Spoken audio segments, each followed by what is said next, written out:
राघव डोळे बंद करून तसाच पडून होता, पण त्याला झोप अजिबात आलेली नव्हती. इकडे अनुजाही सियासोबत झोपते, पण तिलाही झोप येत नव्हती. दोघेही तसेच शांतपणे डोळे मिटून पडून राहतात. इकडे सम्राट आणि सुहानी उशिरा घरी पोहोचले. जवळपास सगळेच झोपले होते. आजच्या आधी सुहाणीने सम्राटला इतकं आनंदी कधीच पाहिलं नव्हतं आणि इतकं रोमॅन्टिकही. आज सम्राटने तिला खूप छेडलं होतं. ते सगळं आठवताच तिची अवस्था खराब झाली होती. लाजरे भाव तिच्या चेहऱ्यावर उमटले होते, जे सम्राटही पाहत होता. दोघेही त्यांच्या खोलीत जातात. खोलीत येताच सुहाणी वॉशरूमकडे पळत जात म्हणाली, "मी कपडे बदलून येते." हे बोलून ती तिथून निघणार. इतक्यात सम्राट अचानक तिचं मनगट पकडत म्हणाला, "खूप पळालीस तू, पण आज नाही मिसेस सूर्यवंशी." हे म्हणत तो तिला आपल्या दिशेने ओढून आपल्या छातीशी बिलगवतो आणि तिच्या कमरेभोवती हात गुंडाळतो. सुहाणीच्या हृदयाची धडधड वाढते. सम्राट हळूच तिचे मोकळे केस एका खांद्यावर सारतो आणि आपले ओठ तिच्या खांद्यावर टेकवतो. सुहानी घट्ट डोळे मिटून घेते. "काय झालं? जेव्हा मी तुझ्यापासून दूर पळायचो तेव्हा तर तू खूप प्रेम दाखवायचीस. मग आता काय झालं तुला?" सम्राट तिच्या कानात हळू आवाजात म्हणाला. सुहाणीची अवस्था खराब झाली होती. ती अचानक त्याच्यापासून दूर होते आणि मोठे मोठे श्वास घेऊ लागते. सम्राट अजूनही आपल्या मिश्किल नजरेने तिलाच पाहत होता. सुहाणीला त्याची नजर सहन होत नव्हती. ती लाजत मागे सरकू लागली. सम्राटही हसत तिच्याकडे एक एक पाऊल टाकत पुढे येत होता. सुहाणी मागे सरकत सरकत भिंतीला जाऊन टेकली. "मला खूप लाज वाटते," असं म्हणत तिने आपला चेहरा दोन्ही हातांनी झाकून घेतला. सम्राट तिच्या अगदी जवळ गेला आणि तिचे हात चेहऱ्यावरून दूर करत म्हणाला, "पण मला अजिबात लाज वाटत नाहीये." असं म्हणत तो तिच्या ओठांकडे झुकू लागला. सुहाणी चेहरा दुसऱ्या बाजूला वळवत म्हणाली, "आता जर तुम्ही मला त्रास दिला ना, तर मी आजोबांना सांगेन." सम्राट तिचे दोन्ही हात आपल्या हातात पकडत तिच्या अजून जवळ गेला. दोघांमध्ये जराही अंतर उरलेलं नव्हतं. "ज्याला सांगायचंय त्याला सांग, मला काही फरक पडत नाही." इतकं बोलून त्याने तिच्या ओठांना आपल्या ओठांनी कैद केलं आणि तिला बेभान होऊन किस करू लागला. सुहाणी हे सगळं विसरून त्याला साथ देऊ लागते. तिचा एक हात सम्राटच्या केसात होता, तर दुसरा हात त्याच्या पाठीवर फिरत होता. सम्राटचे दोन्ही हात तिच्या कमरेभोवती घट्ट आवळलेले होते. दोघेही एकमेकात हरवत चालले होते. दोघांनाही कोणतंच भान उरलं नव्हतं. सम्राट तिच्या ओठांवरून तिच्या मानेजवळ येतो आणि एका हाताने तिची साडी हलकेच बाजूला सारतो. सुहाणी त्याला घट्ट बिलगते. पुढच्या क्षणी सम्राट तिला आपल्या मिठीत उचलतो आणि बेडकडे घेऊन जातो. त्याचे ओठ कधी सुहाणीच्या गालावर, कधी मानेवर, तर कधी तिच्या ओठांवर, तर कधी तिच्या पोटावर फिरत होते. सम्राट प्रत्येक क्षणी तिला आपल्या प्रेमाची जाणीव करून देत होता आणि सुहाणी त्याच्या प्रेमात पूर्णपणे बुडत चालली होती. हळूहळू दोघांचे कपडे त्यांच्या अंगापासून दूर होतात आणि दोघेही एका ब्लँकेट खाली एकमेकांच्या अतिशय जवळ येतात. खिडकीतून येणारा चांदण्यांचा प्रकाश सुहाणीच्या चेहऱ्यावर पडत होता. त्या प्रकाशात ती अजूनच सुंदर दिसत होती. तिच्या चेहऱ्यावर तिचं प्रेम मिळाल्याचं आणि प्रत्येक अर्थाने सम्राटची झाल्याचं समाधान स्पष्ट दिसत होतं. दोघं जितके जवळ येत होते तितकेच एकमेकात हरवत चालले होते. सम्राटचे ओठ तिच्या मानेवर अलगद फिरत होते. त्याचा चेहरा सुहाणीच्या दाट केसांमध्ये दडला होता. सुहाणीचे दोन्ही हात सम्राटच्या पाठीवर घट्ट रोवले होते. दोघांनीही आपलं प्रेम मिळवलं होतं, एकमेकांना पूर्ण केलं होतं. मग एकमेकांच्या मिठीत हरवलेले ते दोघं कधी झोपेच्या अधीन गेले त्यांनाही कळलं नाही. दुसऱ्या दिवशी सकाळी इकडे राघवची झोप उघडते. तो उठून बसतो तर त्याला अनुजा बेडवर दिसत नाही. अजून फार वेळही झाला नव्हता. "अनुजा, तू आत आहेस का?" त्याने बाथरूमच्या बाहेरून विचारलं. पण आतून काहीच उत्तर आलं नाही. तो खोलीबाहेर आला. बाहेरही अनुजा नव्हती. मग त्याने किचनमध्ये पाहिलं. तिथेही ती नव्हती. "अरे, अनुजा कुठे गेली? कुठे बाहेर तर गेली नाही ना?" तो बोलतच होता तेवढ्यात त्याची नजर मेन गेटवर जाते, जे उघडं होतं. त्याला समजतं की अनुजा बाहेर गेली आहे. मग तोही बाहेर येतो. समोर पार्कमध्ये अनुजा एका बाकावर बसलेली त्याला दिसते. हलकीशी थंडी असल्यामुळे तिने गुलाबी रंगाची शॉल घातली होती. त्या शालीत तिचा गोरा रंग अजूनच खुलून दिसत होता. वाऱ्यामुळे तिचे मोकळे केस हलके हलके उडत होते. डोळे मिटून ती शांतपणे थंड वाऱ्याचा स्पर्श अनुभवत होती. त्या क्षणी राघवचं मन झालं की तिला घट्ट मिठीत घ्यावं आणि सांगावं की तो तिच्यावर किती प्रेम करतो. पण अजून त्याच्यासाठी योग्य वेळ आलेली नव्हती. मग त्याची पावलं आपोआप तिच्याकडे वळतात. दुसरीकडे सम्राटची झोप उघडते. त्याने आपले डोळे अर्धवट उघडले तर सुहाणी त्याला त्याच्या अगदी जवळ दिसली. ती खूप प्रेमाने त्याच्याकडे पाहत होती. सम्राटही तिच्या प्रेमळ डोळ्यात पाहतो. दोघांची नजर भिडते आणि काल रात्रीचे प्रेमाने भरलेले क्षण दोघांनाही आठवतात.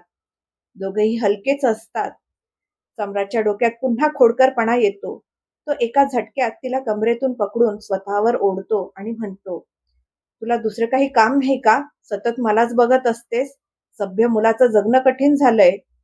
त्याच्या बोलण्यावर सुहाणीचं तोंड उघडच उघडच राहतं. पण पुढच्या क्षणी ती म्हणते, काय म्हणालात तुम्ही? मी तुम्हाला बघते? हो, बघते आणि कायम बघत राहणार. एकदा नाही 100 वेळा बघणार. माझ्या नवऱ्याकडेच बघते मी, दुसऱ्या कुणाकडे नाही. समजलत ना मिस्टर सूर्यवंशी? सम्राटला तिच्यावर खूप हसू येत होतं. तो काही बोलणार इतक्या सुहाणी त्याच्या ओठांवर बोट ठेवत म्हणाली, आता गप्प बसा आणि मला पाहू द्या. सम्राट तिच्या पाठीवर हळूच बोटं फिरवत होता आणि सुहाणी लाजेने लाल होत होती. तुम्ही खूपच बेशरम आणि खोडकर होत चाललायत, ती स्वतःची लाज लपवत म्हणाली. सम्राट अचानक तिला कमरेतून पकडून पलटवतो आणि तिच्यावर झुकत म्हणतो, मग मला एवढं बेशरम आणि खोडकर बनवलं कुणी मॅडम? तो आपले ओठ तिच्या ओठांच्या अगदी जवळ नेत म्हणाला. सुहाणीच्या हृदयाची धडधड वाढली. तिचे गाल गुलाबी झाले. तिने घट्ट डोळे मिटून घेतले. सम्राट तिच्या केसांमध्ये हात फिरवत म्हणाला, आता तुला मला असं सहन करावं लागेल रोज. हे म्हणत त्याने तिचे ओठ आपल्या ओठात अलगद बंदिस्त केले. सुहाणीचा श्वास वेगाने चालू लागला आणि तिने त्याला अजून घट्ट पकडलं. दोघे पुन्हा एकदा आपल्या प्रेमाच्या दुनियेत हरवून गेले होते. दुसरीकडे राघव अनुजाकडे जात होता. तो हळूच तिच्या बाजूला जाऊन बसला. अनुजाला त्याच्या येण्याची अजिबात चाहूल लागली नाही. ती तशीच डोळे मिटून बसली होती. राघव तिच्या शेजारी बसून फक्त तिच्याकडे पाहत राहतो. काही वेळाने अनुजा डोळे उघडते आणि आपल्या शेजारी राघवला पाहून ती आश्चर्यचकित होते. तुम्ही तुम्ही कधी आलात? ती आपल्या मोकळ्या केसांना कानामागे सारत म्हणाली. जेव्हा तू खोल विचारामध्ये हरवली होतीस. काय झालं? तब्येत तर ठीक आहे ना तुझी? तो तिचं कपाळ तपासत म्हणाला. असं करताना तो तिच्या थोडा जवळ गेला. अनुजा आश्चर्याने त्याच्याकडे पाहू लागली. ताप तर नाही ना? असं म्हणत तो पुन्हा थोडा मागे झाला. अनुजाच्या डोळ्यातील आश्चर्य त्याने पाहिलं होतं, पण तो असं दाखवत होता जणू काही घडलंच नाही. अनुजा म्हणाली, ते फक्त बेचैनी होत होती आणि घाबरल्यासारखंही वाटत होतं. अचानक खूप गरम वाटायला लागलं म्हणून मी इथे आले. राघव काहीतरी विचार करू लागला. चुकीच्या औषधांचे साईड इफेक्ट होत आहेत हे त्याला समजलं होतं. ही काळजी करण्यासारखी गोष्ट होती, पण ते अनुजाला सांगून त्याला तिला आणखीन त्रास द्यायचा नव्हता. मग त्याने म्हटलं, कधी कधी होतं असं. आता कसं वाटतंय तुला? हो, आता ठीक आहे मी. आत जायचं का? अनुजा तिथून उठत म्हणाली. त्यावर राघव म्हणाला, तू जा, मी लगेच येतो. मग अनुजा आत निघून गेली. आता पूर्णपणे सकाळ झाली होती. सम्राट सुहाणीला अजिबात सोडत नव्हता. घरातील सगळे उठले होते. सुहाणी त्याच्या पकडीतून सुटण्याचा प्रयत्न करत म्हणाली, सम्राट, आता तरी सोडा ना. सगळे उठले असतील. काय विचार करतील ते? पण सम्राटने आज तिला छेडायचंच ठरवलं होतं. नाही सोडणार, असं म्हणत त्याने तिला अजून घट्ट मिठीत घेतलं. सुहाणी त्याच्याकडे रागाने पाहत म्हणाली, आता जर तुम्ही मला नाही सोडलत ना, तर मी. सम्राट तिचं वाक्य मध्येच तोडत म्हणाला, हो हो, माहीत आहे. आजोबांकडे तक्रार करशील, बरोबर ना? मोठी आली आजोबांची चमची. तो अजून बोलणार इतक्यात सुहाणीने जोरात त्याच्या गालावर चावलं. सम्राट यासाठी अजिबात तयार नव्हता. तो लगेच ओरडला, पण सुहाणीने पटकन त्याच्या तोंडावर हात ठेवला, जेणेकरून त्याचा आवाज बाहेर जाऊ नये. सम्राट तिला डोळे वटारून पाहू लागला, पण सुहाणी काही ऐकणाऱ्यांपैकी नव्हती. ती त्याच्याकडे पाहत डोळा मारत म्हणाली, आणखी रोमॅन्स करायचा आहे का मिस्टर सूर्यवंशी? अरे, काही नाही करायचं माझी आई. चूक झाली माझ्याकडून, जे तुझ्यासोबत रोमॅन्स केला. माझा गाल. इतक्या जोरात कोण चावतं? सम्राट आपला गाल चोळत म्हणाला. त्याची अवस्था पाहून सुहाणीला खूप हसू येत होतं. ती आपला गाऊन घालत उठली आणि वॉशरूमकडे जात म्हणाली, मग आधी सोडायचं असतं ना? किती वेळापासून सांगत होते, सोडा सोडा. चला आता नाटक बंद करा. एवढं सुद्धा लागलेलं नाही तुम्हाला, ड्रामेबाज कुठले. असं म्हणत ती वॉशरूमचा दरवाजा बंद करणार होती, पण त्याआधी सम्राटने हात दरवाजावर ठेवत म्हटलं, मला ही आंघोळ करायची आहे. सुहाणीला त्याची सगळी चालाखी समजत होती. तरीही ती अनभिज्ञ असल्यासारखी म्हणाली, माझ्यासोबत आंघोळ करणार आहात का? सम्राट तिच्या अजून जवळ जात म्हणाला, इरादा तर तसाच आहे मॅडम. हे ऐकता सुहाणीचे डोळे मोठे झाले. तिने दरवाजा बंद करत म्हटलं, अजिबात नाही. पण सम्राटनेही लगेच दरवाजा पकडत म्हटलं, हो, मलाही आत यायचं आहे. असं म्हणत त्याने पूर्ण ताकद लावून दरवाजा उघडला, वॉशरूम मध्ये शिरला आणि दार आतून बंद केलं. इकडे कनिका आपल्या खोलीत बसली होती. सगळं काही ठीक झालं आणि अनुजालाही तिच्या आयुष्यात सगळं मिळालं याचा तिला खूप आनंद झाला होता. ती आनंदाने चहकत म्हणाली, फायनली सगळ्यांना त्यांचं प्रेम मिळालं. वहिनीला भैयाचं प्रेम आणि अनुजाला राघवचं. इतक्यात एक नोकर तिला नाश्त्यासाठी बोलवायला येतो. काही वेळात सगळेजण नाश्त्यासाठी डायनिंग एरियात येतात. सम्राट आणि सुहानी सुद्धा आले होते. फिकट पिवळ्या रंगाच्या साडीमध्ये सुहाणी खूपच सुंदर दिसत होती. सम्राटच्या प्रेमाचा प्रभाव तिच्या चेहऱ्यावर स्पष्ट दिसत होता. तिच्या चेहऱ्यावर एक वेगळीच चमक होती. संपूर्ण कुटुंब एकत्र बसलं होतं. नाश्ता करता करता रघुवीरजी म्हणाले, मला तुम्हा सर्वांशी एक खूप महत्वाची गोष्ट बोलायची आहे. त्यावर आराधनाजी म्हणाल्या, बोला ना बाबा, काय झालं? रघुवीरजी म्हणाले, कणिकासाठी खूप चांगलं स्थळ आलं आहे. हे ऐकताच खाता खाता कणिकाचे हात थांबले. तिच्या मनात एक वेदना उसळली.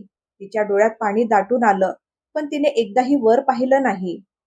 सम्राट म्हणाला, ही तर खूप चांगली गोष्ट आहे आजोबा, पण मुलगा कोण आहे? माझ्या मित्राचा नातू आहे. खूप मोठा बिझनेसमॅन आहे तो. पूर्ण कुटुंब खूप चांगलं आहे. माझ्या बाजूने तर सगळं ठरलं आहे. फक्त एकदा तुम्ही सगळ्यांनी भेटून घ्या. म्हणूनच आज संध्याकाळी मी त्यांना घरी बोलावलं आहे. हे ऐकताच कणिकाचं मन भरून येतं. कारण तिच्या मनात आणि डोक्यात मात्र पुन्हा दुसऱ्याचाच चेहरा फिरत होता. तिला तिथे बसणं जड झालं. माझं झालं असं म्हणत ती उठली आणि पटकन तिथून निघून गेली. ते पाहून सुहाणीला समजतं की नक्कीच काहीतरी बिनसलं आहे. मग ती म्हणाली, आजोबा, एकदा कणिकाला सुद्धा विचारून घ्या. ती पुढे बोलणार इतक्यात रघुवीरजी तिला मध्येच थांबवत म्हणाले, या घरातले सगळे निर्णय मी घेतो आणि ते सगळ्यांना मान्य करावे लागतील. माफ करा आजोबा, पण याला निर्णय घेणं नाही तर निर्णय लादणं म्हणतात. तुम्ही तुमचा निर्णय कणिकावर लादत आहात. तिचं सुख काय आहे हेही तुम्ही विचारायला हवं. सुहाणी न घाबरता आपलं मत मांडते. सगळेजण आश्चर्याने तिच्याकडे पाहू लागतात, अगदी सम्राट सुद्धा. मग रघुवीरजी आपल्या खुर्चीतून उठतात आणि सुहाणीच्या डोक्यावर हात ठेवत म्हणतात, ही मुलगी मला नेहमी माझ्या चुक्या जाणवून देते. पण तू काळजी करू नकोस. जे काही होईल ते कणिकाच्या इच्छेनेच होईल. पण हो, आता ते सगळे येणार आहेत, तर तयारीला लागा. इतकं बोलून ते आपल्या खोलीत निघून जातात. हे ऐकून आराधनाजी खूप खुश होतात. सोबतच सम्राटलाही बरं वाटतं. त्यानंतर सगळे पुन्हा नाश्ता करू लागतात. जिथे एका बाजूला घरात लग्नाची तयारी होत होती, तिथेच दुसऱ्या बाजूला विराट भारतात पोहोचला होता. तो सध्या एअरपोर्टवर होता. भारतात येताच त्याचा भूतकाळ आणि त्या भूतकाळाशी जोडलेल्या आठवणी त्याच्यावर हावी होऊ लागल्या. त्याचं मन बैचेन झालं होतं. सगळ्यांना कसं सामोरं जायचं, खास करून सुहाणीला, ते त्याला समजत नव्हतं. तो स्वतःशीच म्हणाला, काय विचार करतोयस विराट? इतक्या दूर येऊन आता तू मागे हटू शकत नाहीस. काहीही झालं तरी तुला सुहाणीला भेटून तिची माफी मागावीच लागेल. एक काम करतो, आधी तिच्या घरीच जातो. असं म्हणत तो बाहेर आला आणि टॅक्सीत बसून सुहाणीच्या घराच्या दिशेने निघाला. तो आधी स्वतःच्या घरी न जाता थेट सुहाणीच्या घरी जात होता. त्याच्या मनात अजूनही सुहाणी तशीच होती. कसं फेस करणार मी सुहाणीला आणि तिच्या घरच्यांना? माहित नाही ते माझं ऐकतील की नाही. ओ गॉड. मान्य आहे मी तिच्यासोबत खूप चुकीचं केलंय. खूप मोठी चूक केली. आता मला माझ्या चुकीची जाणीवही झाली आहे. देवा, मला एवढी ताकद दे की मी तिचा सामना करू शकेन, तिची माफी मागू शकेन. संपूर्ण रस्ताभर विराट हेच विचार करत होता. साहेब, उतरायचं नाही का? टॅक्सीवाल्याच्या आवाजाने विराट भानावर येतो. तो नजर फिरवून पाहतो तर टॅक्सी सुहाणीच्या घरासमोर उभी होती. 2 क्षणासाठी विराटची सगळी हिंमत संपून जाते. त्याचे पाय थंड पडतात. पण पुढच्या क्षणी तो एक खोल श्वास घेतो, स्वतःला सावरतो आणि टॅक्सीवाल्याला पैसे देऊन बाहेर उतरतो. समोरच सुहाणीचं घर होतं. पण ही काही पावलं चालण्याची ताकदही विराटमध्ये उरली नव्हती. मग तो डोळे बंद करून काहीतरी विचार करतो आणि तिच्या घराकडे चालू लागतो. दुसरीकडे रघुवीरजींचं बोलणं ऐकून कणिकाची अवस्था खराब झाली होती. कारण ती तिची बेस्ट फ्रेंड रीमाचा भाऊ आहानवर प्रेम करत होती. आयुष्यात पहिल्यांदाच ती कोणाच्या तरी प्रेमात पडली होती आणि आता तेच प्रेम तिच्यापासून दूर जात होतं. नाही, मी अशी हार मानू शकत नाही. मला आहानशी बोलायलाच हवं. मनात हे ठरवत ती त्या क्षणी घराबाहेर पडू लागली. आराधनाजी तिला पाहून म्हणाल्या, कुठे चालली आहेस कनिका? आई, मी येते थोड्याच वेळात. इतकं बोलून ती घाईघाईने घराबाहेर निघून जाते. इकडे सम्राटही ऑफिसला जाण्यासाठी तयार झाला होता.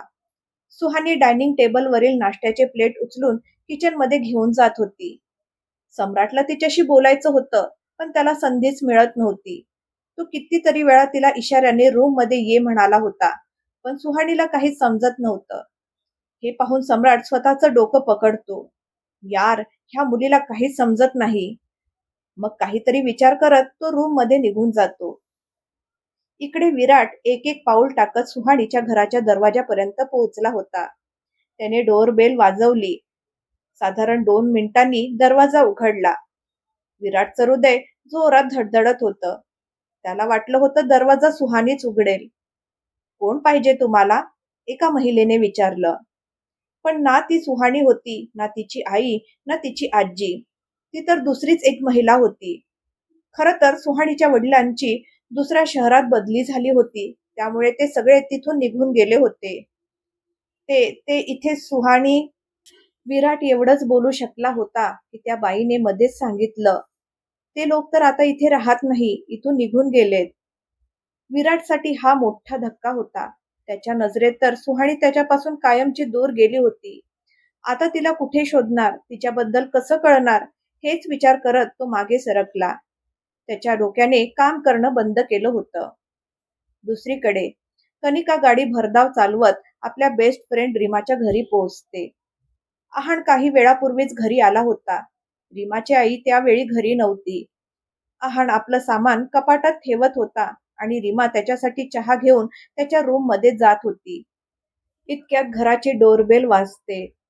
बहुतेक आई आली असणार, असं म्हणत रीमा दरवाजा उघडायला गेली. पण जसं तिने दरवाजा उघडला तर समोर तिला कनिका उभी दिसली. तिचा पूर्ण चेहरा अश्रूंनी भिजलेला होता. रीमा तिला पाहून हैराण झाली. आहान घरी आहे का? कनिका भरून आलेल्या गळ्याने बोलली. रीमाने होकारार्थी मान हलवली आणि दरवाजातून बाजूला झाली. कनिका धावतच आहानच्या रूमकडे जाते. दरवाजा आधीपासूनच उघडा होता. ती जवळजवळ धावतच त्याच्या खोलीत जाते. दरवाजापाशी पोहोचताच तिची पावलं थांबतात, कारण समोरच आहान उभा होता. तोही तिला पाहून हैराण झाला. दोघही एकमेकांकडे पाहत होते. एकमेकांना पाहून त्यांच्या बेचैन मनाला जणू शांतता मिळाली होती. कणिकाचं तर मन करत होतं की धावत जाऊन आहानच्या मिठीत शिरावं. आहानचीही तीच अवस्था होती. तिचा अश्रूंनी भिजलेला चेहरा पाहून त्याच्या मनात वेदना उठत होत्या. तिला आपल्या मिठीत घ्यावंसं त्यालाही वाटत होतं, पण तो हक्क त्याने स्वतःहून रोखून धरला होता. घरी माझ्या लग्नाची बोलणी सुरू आहे. आज संध्याकाळी मुलाकडचे मला बघायला येणार आहेत. कणिका 2 पावलं पुढे येत म्हणाली. हे ऐकताच आहानच्या मनाला ठेच लागली, पण स्वतःवर ताबा ठेवत तो म्हणाला, ही तर खूप चांगली गोष्ट आहे. असं म्हणत तो पुन्हा आपले कपडे कपाटात ठेवू लागला. त्याचं बोलणं ऐकून कणिकाची उरली सुरली आशाही तुटून गेली. तिला अहानकडून अशा उत्तराची अपेक्षा नव्हती. तिच्या डोळ्यात पुन्हा अश्रू दाटतात. म्हणजे तुला याचं काहीच वाटत नाही? ती थोड्या रागाने बोलते. अहान तिच्याकडे न पाहताच म्हणतो, मला काही का वाटावं? मी आधीच सांगितलं आहे की आपले रस्ते वेगळे आहेत. पण माझा रस्ता तर तुझ्याकडेच जातो अहान. कणिका मोठ्या आशेने त्याच्याकडे पाहत बोलते. अहान संतापून तिच्याकडे पाहतो आणि म्हणतो, तुझ्यासारखी निर्लज्ज मुलगी मी आजपर्यंत पाहिली नाही. एकदा सांगितलं ना, मला तुझ्याशी काही घेणं देणं नाही, एवढंसही तुला समजत नाही का? तू लग्न कर, साखरपुडा कर, मला काही फरक पडत नाही. पण माझा पाठलाग सोड. आता इथून निघून जा. अहान खूप रागाने बोलतो. हे ऐकून कणिकाच्या डोळ्यातून टप टप अश्रू वाहू लागले. ती काही न बोलता तिथून निघून गेली. हे सगळं पाहून तिच्या मागे उभी असलेली रीमा रागाने अहानला म्हणाली, हे तुम्ही बरोबर नाही केलं भैया. असं म्हणत ती कणिकाच्या मागे जाते. ती जाताच अहान जोरात आपला हात भिंतीवर आपटतो. इकडे सम्राट कित्येक वेळापासून सुहाणीला खोलीत येण्याचा इशारा करत होता, पण सुहाणीला काहीच समजत नव्हतं. शेवटी तो काहीतरी विचार करत खोलीत जातो. सुहाणी, जरा ऐक ना. त्याने तिथूनच तिला आवाज दिला. सुहाणी किचन मध्ये होती. सम्राटचा आवाज ऐकून ती स्वतःशीच म्हणाली, अरे, हे अजून ऑफिसला गेले नाहीत. आता यांना काय हवंय? सम्राट पुन्हा म्हणाला, सुहाणी ऐक ना, मला उशीर होतोय. यावेळी त्याने थोड्या मोठ्या आवाजात हाक मारली. सुहाणी आपलं सगळं काम तसं सोडून खोलीकडे जात स्वतःशीच म्हणाली, ओ हो, काय झालंय यांना? काय एवढं ओरडतायत? असं म्हणत ती आत आली. तसं सम्राटने तिचा हात पकडून तिला जवळ ओढलं आणि खोलीचा दरवाजा बंद केला. सुहाणी त्याच्याकडे रागाने पाहत म्हणाली, काय हवंय तुम्हाला? एवढा गोंधळ का घालत आहात? सम्राट तिच्या कमरेभोवती हात ठेवून तिला आपल्या छातीशी टेकवत म्हणाला, हवं तर खूप काही आहे, पण सध्या फक्त एक किस दे. तो मिश्किलपणे म्हणाला. सुहाणी डोळे बारीक करून त्याच्याकडे पाहत म्हणाली, तुम्ही वेडे आहात का? मी सगळं काम सोडून आले, काय झाले ते बघायला, आणि साहेबांना फालतू गोष्टी सुचतायत. दूर व्हा, काही किस विस मिळणार नाही तुम्हाला. असं म्हणत तिने त्याला दूर केलं आणि तिथून निघू लागली. सम्राट पुन्हा तिच्या कमरेला पकडून तिला जवळ ओढत म्हणाला, उफ, कसली बायको आहेस तू? तुला तुझ्या नवऱ्याची जरा पण काळजी नाही का? तो तोंड वाकडं करत बोलला. सुहाणी एक भुवई वर करत म्हणाली, अच्छा जी, ते कसं? सम्राट नाटकी अंदाजात म्हणाला, मॅडम, तुम्ही आमच्या रोम रोमात बसले आहात, आमच्या आत्म्यामध्ये सामावले आहात. आता तुमच्याशिवाय एक क्षणही राहवत नाही, कामातही मन लागत नाही. पण काम करणंही गरजेचं आहे. म्हणून तुमच्याकडून एक किस मागतोय, म्हणजे संपूर्ण दिवस शांतपणे काम करू शकेन. तर देवीजी, आपल्या भक्तावर थोडीशी कृपा करा आणि आपल्या सुंदर ओठांना किस करू द्या. असं म्हणत तो तिच्या ओठांजवळ झोपू लागला. पण सुहाणी त्याला दूर करत म्हणाली, प्रिय भक्त, ही देवी इतक्या लवकर प्रसन्न होत नाही. असं म्हणत ती पटकन बाहेर पळाली. सुहाणी, थांब. असं म्हणत सम्राटही तिच्या मागे धावला. हॉलमध्ये कोणीच नव्हतं. सम्राटला मागून येताना पाहून सुहाणी गार्डनकडे जाऊ लागली. ती मागे वळून पाहत पळत होती. अजून ती दरवाजापर्यंतच पोहोचली होती, तेवढ्यात ती कोणाला तरी धडकली. सॉरी सॉरी म्हणत तिने समोर पाहिलं आणि समोर विराटला पाहून तिचे डोळे विस्फारले. विराटचीही तीच अवस्था होती. ज्या सुहाणीसाठी तो इतका अस्वस्थ झाला होता, जिला तो शोधत होता, ती तर त्याच्या समोरच उभी होती. तो नीट तिच्याकडे पाहतो. हलक्या पिवळ्या रंगाची साडी, भांगेट कुंकू, गळ्यात मंगळसूत्र. स्पष्ट दिसत होतं की तिचं लग्न झालं आहे. दोघंही एकटक एकमेकांकडे पाहत होते. सुहाणीला तर विश्वासच बसत नव्हता की विराट खरंच तिच्या समोर उभा आहे. भूतकाळाचा जो भाग तिने पूर्णपणे विसरून टाकला होता, तो आज अचानक तिच्या समोर उभा होता. तिला कधी वाटलंही नव्हतं की पुन्हा तिचा सामना विराटशी होईल. जितक्या आश्चर्याने ती त्याच्याकडे पाहत होती, त्याहून जास्त आश्चर्याने विराट तिच्याकडे पाहत होता. आणि तितकाच हैराण सम्राटही होता, जो त्या दोघांकडे पाहत उभा होता. विराट कधी घरी परत येईल असं मी कधीच विचार केला नव्हता. पण आता हा का परत आला आहे? याचा हेतू काय आहे? सम्राट मनातच विचार करू लागला. काय होईल जेव्हा त्याला सम्राट आणि सुहाणीच्या लग्नाचं सत्य कळेल? विराटला पाहून सुहाणी कशी रिॲक्ट करेल? विराटच्या येण्याने सम्राट आणि सुहाणीच्या आयुष्यावर काही परिणाम होईल का? हे जाणून घेण्यासाठी पाहत राहा माय फोर्स मॅरेज. भेटूया पुढच्या भागात. आजचा भाग तुम्हाला कसा वाटला मला कमेंट करून नक्की सांगा. धन्यवाद.